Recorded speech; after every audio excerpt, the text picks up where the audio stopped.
in the least subjective sense of it all. Mon Mothma, as we know her, dies. Slowly at first, and then all at once. Her subjection turns inward, filling the fibers of heart and spirit with blight and malfeasance, in contrast to the otherwise spectacular opulences. She is a savior against injustice just by contemplating the cost, and by the time she looks down, panic, faith, forced through a rehearsed veneer and the occasional lapse of familial formalities, a practice of nepsis, grey-rocking against oppression's indiscriminate overboil. Mon Mothma is Star Wars royalty because she's anointed by circumstance, like every iconic character before and after 5 BBY. Her solitude is considered fine canonical stencil work, and she has a firm grasp of retreating to her masks, but her conscience still slips through the cracks otherwise. Her morality is equal parts alibi and crutch. Andor tells an honest story about the woman behind the eyes, the sort of rhyming tradition that Star Wars loves. The paradox of burning her decency for someone else's future is why One Way Out reads universally. Character assassination, in this way, is most apropos. And for Star Wars, it's a good apropos. It's why we acknowledge Luthen's attraction to the road less traveled, and how Cassian has become his own miracle of the Force.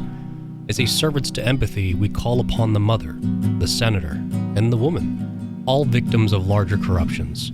Oppression that was once considered to be dispassionate is now objectified internally, to say nothing of the grace and sophistication radiating out of Genevieve O'Reilly. Something about Narkina 5 in the clouds I find bleak, even for Andor. This thesis is all in an effort to describe the elegance behind her character's eyes, and the conscious self-sacrifice Mon Mothma adopts as a way of combating the nature of this empire. It's no longer about nurturing the aesthetic of gravity within Star Wars, but the confidence to rightfully give it some mass, an all-in effort to push this world into inertia. The paradox of the Sun Goddess and the Serpent of the Overworld sharing the same mouth is that they're actually the same, just different mirrors between different lenses all refracting a similar ego, and thus we find the famous mysticism part of A New Hope and Empire and Return of the Jedi, the Star Wars feeling part.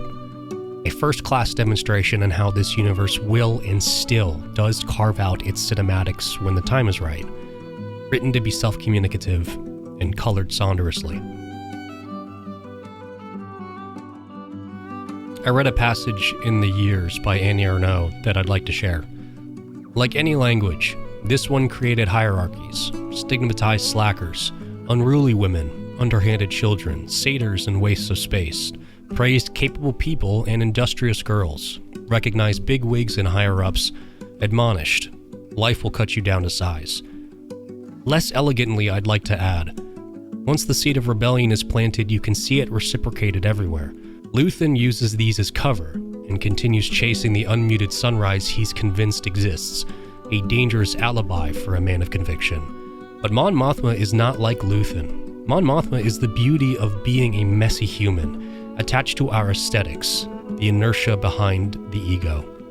I do mean that as a compliment, and because of how precisely Andor is written, I'd argue her lasting impact on this saga is in how she is given the opportunity to die slowly, right in front of our eyes. Death is what gives life meaning, and that context is everything in Andor. We can lift these characters like paint off of the canvas that Tony Gilroy has given us, and you'd be hard-pressed to find a more beautiful representative for our shared struggle. Striking, like sunlight breaking through the clouds. Her conscience runs restlessly in an otherwise unruly time, and much like the Chancellor's aura, in Season 2 we may see the full funeral of Mon Mothma the Chandrillan, and I hope we do. One must ask whether or not Mon Mothma is another casualty of the fall of the Republic, or just someone who was allowed to live out their death slowly for our entertainment. She understood that we are most aspirational when we have everything to lose. Character assassination. And a simple one. And as always, thanks for watching.